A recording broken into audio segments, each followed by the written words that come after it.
Hey everybody, welcome back to Here Pal Here. My name is Pal. Today I'm going to be doing a video for you guys talking all about repairing and or changing the ends on guitar cables, patch cables. I think it's a very often kind of mysterious thing for a lot of people who've never used a soldering iron, and they don't know how to do it, and it seems kind of scary. There's a lot of people that buy the solderless cables where you can cut the cable to length and put on these ends without having to solder. But soldering is not as big a scary a thing as a lot of people kind of make it out to be. You can get a relatively cheap soldering iron nowadays. Buy some solder and a solder sucker, and you're pretty much good to go if somebody gives you a few pointers. So I will hopefully be doing that today and show you guys kind of the way I do it, and show you that it's not that big of a deal to repair things. So one thing really quick that I guess is helpful is to have some kind of cutters.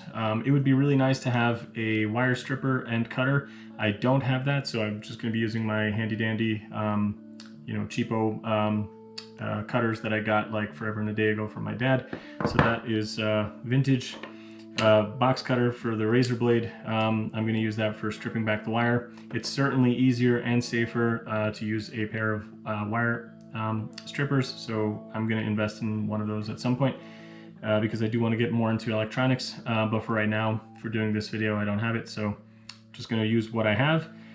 And yeah, I guess the soldering iron is definitely important. Have a little sponge where you can have the water for cleaning the tip. Some people use the fancy, like it almost looks like steel wool, but it's made from brass, I think, usually, or copper. I don't even know. I've never used one of those. I've always just used the sponge and then re-solder the tip once it's hot.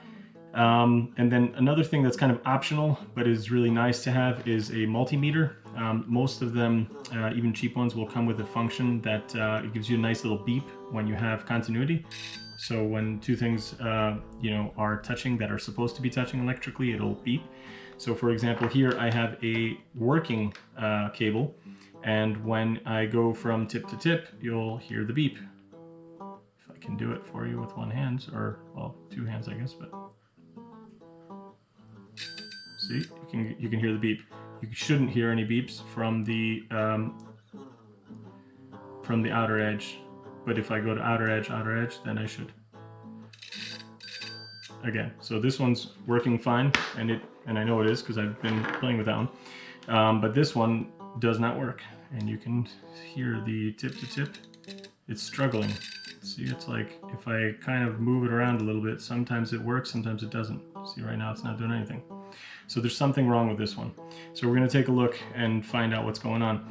Now, sometimes you are able to take a jack and just re-solder it. A lot of times what will happen is the things will break. This one I've re-soldered many times. This is actually the very first guitar cable I've ever bought. This is like a 20-something-year-old cable. I've resoldered this a few times now. You can see the little heat shrink tubing thing has been pulled back a few times. And you can see, hopefully on the camera, I don't know how well that translates or not, but you can see that the little strands of the wire in there are all kind of broken, and it's probably just been yanked around too much. I've kind of stepped on it a few times too many. So I'm going to be able to reuse this tip, unsolder this, remove all the excess solder, and then just chop off a little bit of the cable, clean it back, and then clean everything and re-solder it to the existing jack, and it'll be fine. Sometimes, however, you end up with a jack itself that needs to be replaced. Now, I bought these again forever and a day ago. These were Fender cables that I got a long time ago, and for whatever reason, these have proven to be extremely poor quality. I have one really great Fender cable, and that one has held up very well, but there was this one batch that I bought where they pretty much all kind of went bad, and in ways that I had never seen before. So the solder seems to be fine on them, although on this one you can't really see anything because it's got this heat shrink tubing on there. I'm gonna have to cut that back. And The interesting thing with these is that the jacks themselves actually seem to have suffered some kind of damage. So you can see this little indent here. I don't know how well that transfers. It's probably very hard to see it. It's very small on this one. But I had jacks like this that completely got broken. Like they had huge notches form in there. I've never done anything that drastic to any of these cables that should warrant any kind of notching like that. I have never seen any other jacks that I've ever owned over the 20 whatever years of guitar playing I've done that have broken like that. And in fact, almost every one of these has that little notch in there somewhere. In fact, even this working one has a little notch somewhere. Probably, again, hard to see it there, but there are little kind of indents in there. And I had a long cable, which I've since chopped off the ends from because it got so bad that it was just totally unworkable, and I've thrown those away. So this one I don't have the ends for. And I had an old project cable that the cable itself was just like a really garbage cable. I think it was an old monitor or keyboard wire that I just kind of used as a guitar cable. It was terrible. So I just chopped that off. I'm going to clean this up. And I'm going to attach this jack, which is a decent jack, to this cable, and I'll bring new life to that. So that's enough yakking. Let's get the soldering iron on, and I'm going to actually probably just start by removing these and clean these up, and we'll start there. So let's get going. While the iron is getting hot, you can hear it buzzing in the background here. Also, another tip on the iron, you don't want it super hot, but you also want it hot enough that you're not holding it forever waiting for the parts to get warmed up and the solder to melt. There's kind of a common misconception that a lot of people get wrong, which is that they just try to melt the solder, which melts a lot easier than the parts you're soldering will get hot. So that's actually kind of a bad way to do it, because the solder is hot, it'll melt, and it'll hit the cold parts and you get kind of like bad connections. It's much better to heat the parts and then have the solder melt by touching the hot parts. Obviously with some electrical components you run the risk of burning them out, so you don't want to stay on there forever, and that's why that kind of balance of having the hot the soldering iron be hot enough but not crazy hot, so you don't want to burn out like capacitors or other things that might be sensitive to heat. So what I did is I just took my box cutter, I carefully kind of cut around, removed a little section of the tube here, and now you can see the strands here. Hopefully you can see it like this. And I'm gonna kind of bunch this together to make one connection here. And then I'm just gonna twist it all together like this. And then there's another stranded wire in that center part. So now I have to take again the box cutter, and I'm going to cut very carefully around that part and expose that wire for the other connection. So let's get that done.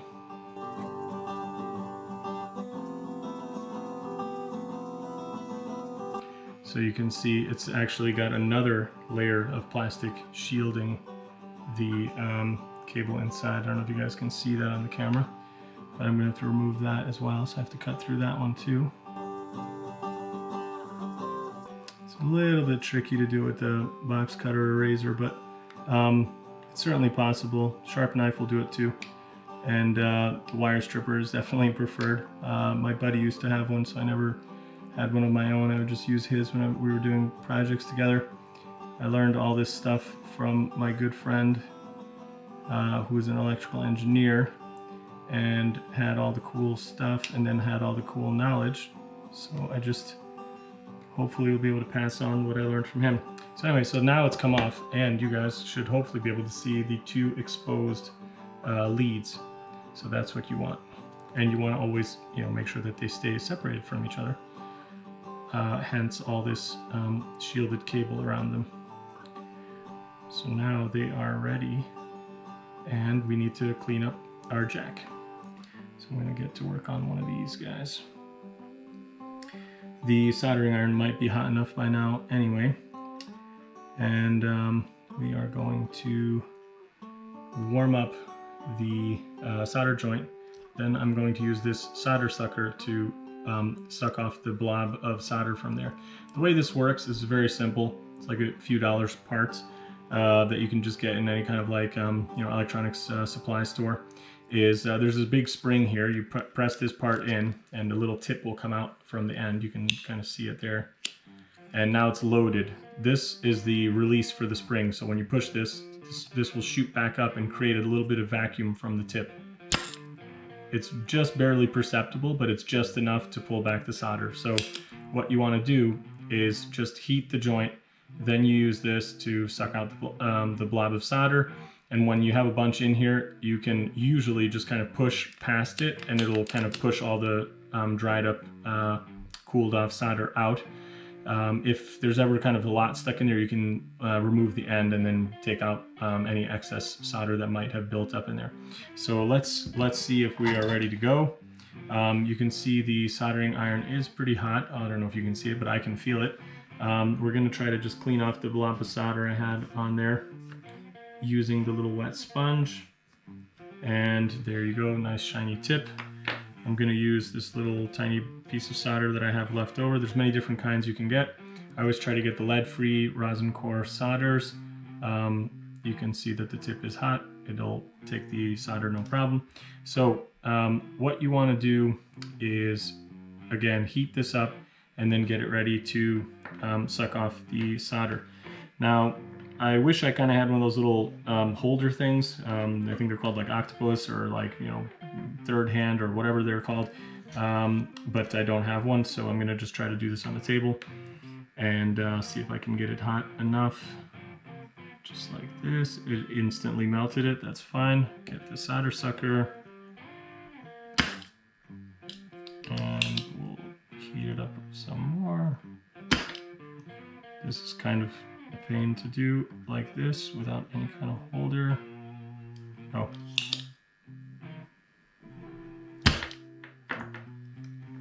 Okay, and it hasn't really taken off all of it, but you can see that it is taken off quite a bit.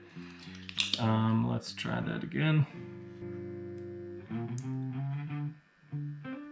You can see enough of the solder has come out that I was just able to remove that cable just like that.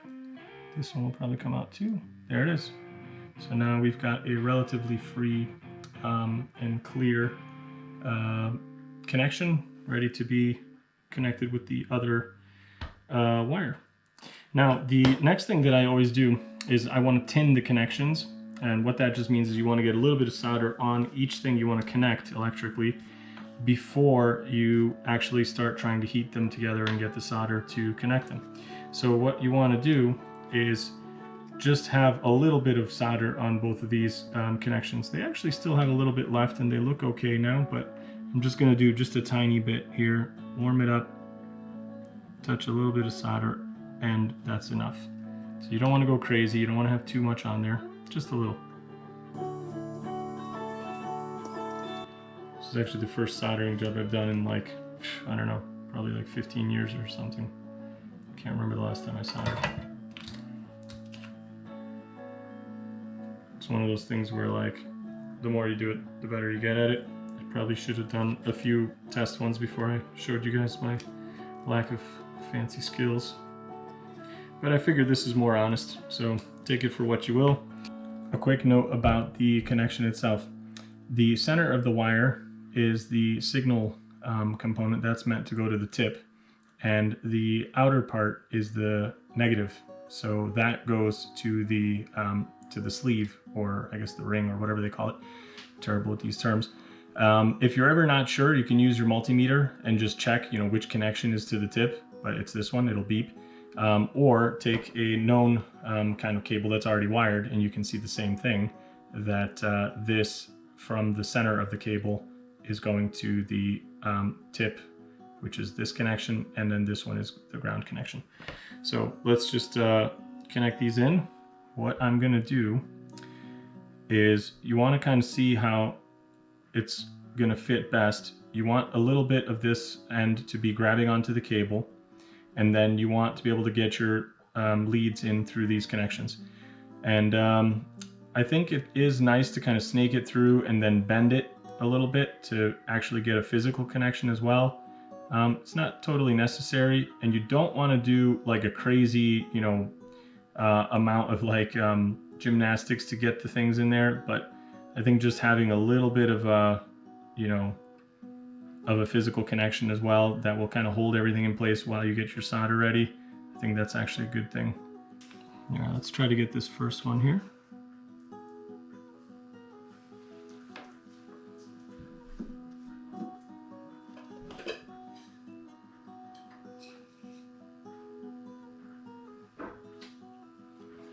You don't want to add a huge amount of solder, but you also want enough so that it will actually, you know, make a good connection.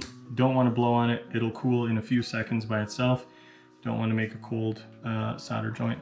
And you want it to be kind of nice and shiny like that. If you blow on it, it won't be like that, and you'll probably have to do it again. Should be a good connection there now. There's definitely enough on there. So now let's try to get this second one.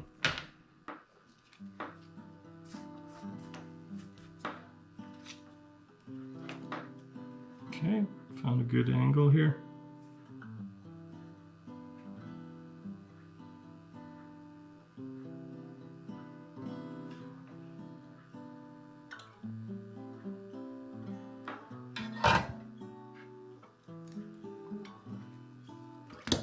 Okay, let that cool again for just a 1 or 2 seconds. I should have also mentioned quickly that I kind of screwed up. I forgot to put on the, you know, the sleeve for the actual jack. So any kind of like shielding, like this little guy, or the thing itself needs to be added before you start soldering to it. Now with this, the other end of the cable is free, so I could just feed it on through there, but don't forget to do that. So we're gonna, you know, slide this on here. This was just a little bit of heat shrink tubing that was on the cable originally, and then, you know, you add this part and you lock it down, and this end is now set. Now on a lot of cables, you know, they will have little kind of additional stuff like this blue thing. It's just kind of an additional thing to keep it from bending or whatever. A lot of cheaper cables, you won't use this. But honestly, I found that that stuff never actually prevents any kind of breaks in the cable anyway. This was on the original Fender cable here that I had, so I may add this back, but this is actually a little bit big for this, so it might not even slide securely on there. Maybe I'll add some kind of like rubber band or something on the inside of this to hold this in place. We'll see how it goes when I'm ready to do the other side. Okay, so this actually worked out pretty well. What I did was I put just a rubber band here, and it's just kind of, you know, sticky enough and just wide enough to hold this in place. With a little bit of pressure, you can slide it on past it, and it'll just stop kind of in the right place. Won't go too far. Doesn't seem to want to come off by itself, so it's going to be usable. So I'll do that for the same thing for the other side. Just wanted to show you guys that. You know, I'm sure you could like use some other kind of method, or just use one that goes inside the metal part. But I have this, so I figured I may as well use it, and it's better than nothing. And it does kind of help relieve some of the you know, tension or pressure on the cable if there's kind of a break this way. So it is helping for that. Ooh, I got a fun pro tip, guys. I have a nice little junction box here. I just took the jack and just put it in there, so now it's kind of like perfectly held in place.